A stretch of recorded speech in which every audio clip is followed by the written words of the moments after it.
Sekarang kerajaan Sains sudah memiliki alat distribusi yang lengkap. Di darat mereka memiliki gorila uap versi 2. Di sungai mereka mempunyai kapal mini dan di gunung mereka punya kereta tambang. Sekarang adalah saatnya melakukan revolusi industri yang pertama. Gorila uap seringkali kesulitan membawa barang karena kondisi jalan yang buruk. Kemudian mereka membangun jalan beraspal. Senku berkata bahan pembuatan aspal ini 90%-nya menggunakan gravel. Jadi caranya adalah didihkan minyak sampai panas. Kemudian setelah mendidih akan muncul sebuah lapisan di atas minyak itu. Lapisan itu kemudian dicampur dengan gravel dan akhirnya campuran itu dituangkan ke tanah. Setelah itu tinggal diratakan dan jadilah jalan beraspal. Senku berkata mereka tidak akan mengaspal semua jalur di sana. Cukup yang ada di sekitar sungai saja. Dan untuk urusan kapal ini diserahkan kepada warga desa Ishigami yang ahli di air. Kemudian Kaseki menelpon Senku dan berkata dia mengalami kesulitan saat membuat kapal yang besar. Dia menemukan sebuah masalah, tapi saat masalah itu selesai, muncul masalah yang baru terus.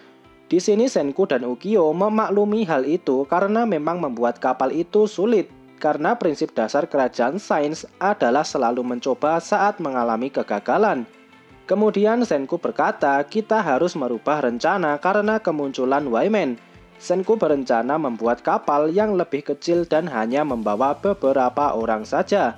Mendengar hal itu, Kaseki sebenarnya tidak ingin menyerah untuk membuat kapal kesayangannya ini. Kemudian Ryusui teringat dengan masa lalunya. Saat itu keserakahannya mulai tidak disukai oleh ayahnya. Ayahnya meminta Ryusui untuk belajar merelakan sesuatu. Dan karena hal ini, akhirnya uang saku bulanan Ryusui diturunkan menjadi 1 juta yen. Gila, udah dipotong aja masih 1 juta yen. Tapi menyerah tidak ada dalam kamusnya Ryusui. Jadi jika dia tidak mendapatkan cukup uang dari keluarganya, dia bertekad akan mencari uang itu sendiri. Ryusui yang saat itu masih duduk di bangku SD sudah mulai melakukan perdagangan yang hebat. Dia juga seringkali memenangkan perlombaan dan itu memberikan uang lebih untuknya. Suatu hari dia dan teman-temannya bermain ke VR Center.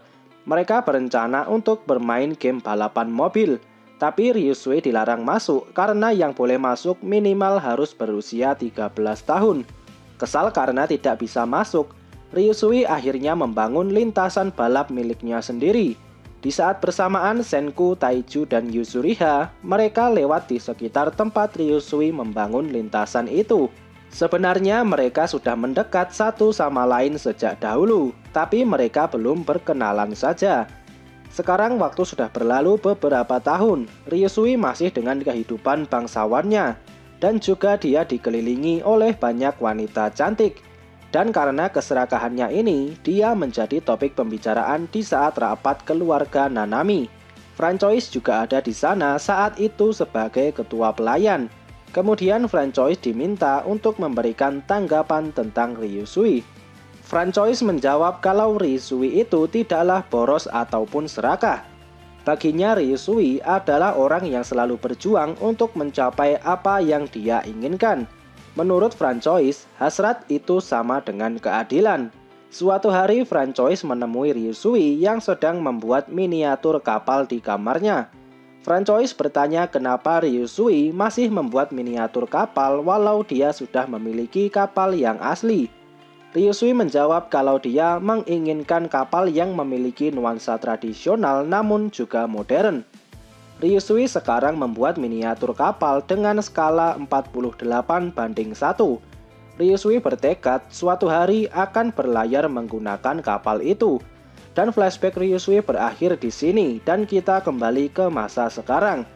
Di sini Ryusui berkata dia akan membuat model kapal yang baru dan mereka cukup memodifikasi kerangka kapal yang sudah ada ini. Ryusui yakin mereka bisa membuatnya. Senku setuju dengan hal ini. Senku yakin mereka bisa membuatnya asalkan ada miniatur kapal dengan skala 48:1. Ryusui kemudian tersenyum setelah mendengar hal ini. Ryusui kemudian berkata, "Kau pikir kau bicara dengan siapa? Ayo kita buat kapal yang lebih menarik dari rencana kita sebelumnya." Setelah itu Ryusui memberikan rancangannya dan mereka mulai memodifikasi kapal ini. Di sini mereka mulai menggambar desain kapal ini dengan skala yang sesungguhnya. Dan di tengah proses ini Minami memfoto banyak hal untuk dijadikan bukti sejarah. Dan karena mereka membangun ulang dari awal, tentu pembuatan kapal ini akan memakan waktu yang cukup lama.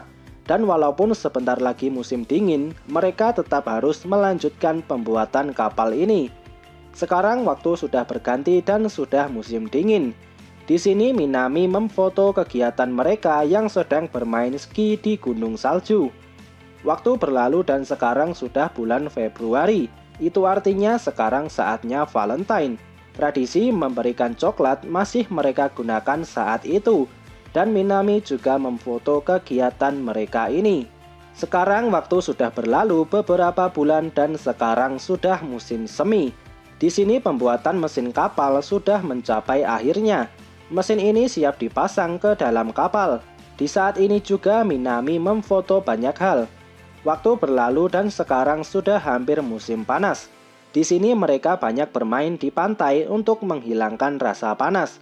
Dan akhirnya musim foto milik Minami sekarang sudah penuh dengan foto dari kerajaan sains. Beberapa bulan berlalu dan masih di musim panas. Mereka akhirnya berhasil menyelesaikan pembuatan kapal ini tepat 1 tahun sejak mereka merubah model kapal. Sekarang Minami meminta mereka semua untuk berkumpul melakukan foto bersama di samping kapal. Minami ingin menjadikan ini sebagai kenang-kenangan sebelum mereka berangkat berlayar. Karena hanya beberapa orang saja yang akan berlayar, Minami khawatir mereka tidak bisa bertemu lagi suatu saat nanti. Tapi di sini Senku berjanji akan mengungkap misteri pembatuan dan kembali ke sini dengan selamat. Kemudian Francois mengeluarkan sebuah alat timer. Dengan begitu mereka bisa berfoto bersama tanpa ada yang ketinggalan. Setelah mereka semua siap, timer mulai berjalan dan akhirnya mereka mendapatkan foto bersama. Hari itu tanggal 10 September tahun 5741. Pembuatan kapal Perseus telah selesai dilakukan. Oke, itu tadi alur cerita dari anime Dr. Stone Season 3 episode ke-8. Akhirnya di episode kali ini, pembuatan kapal sudah selesai dilakukan. Saya yakin pas versi animenya sudah keluar, episode ini akan menjadi episode yang sangat emosional. Oke, sekian dulu video kali ini. Semoga videonya bermanfaat. Subscribe channel ini dan sampai jumpa di video selanjutnya.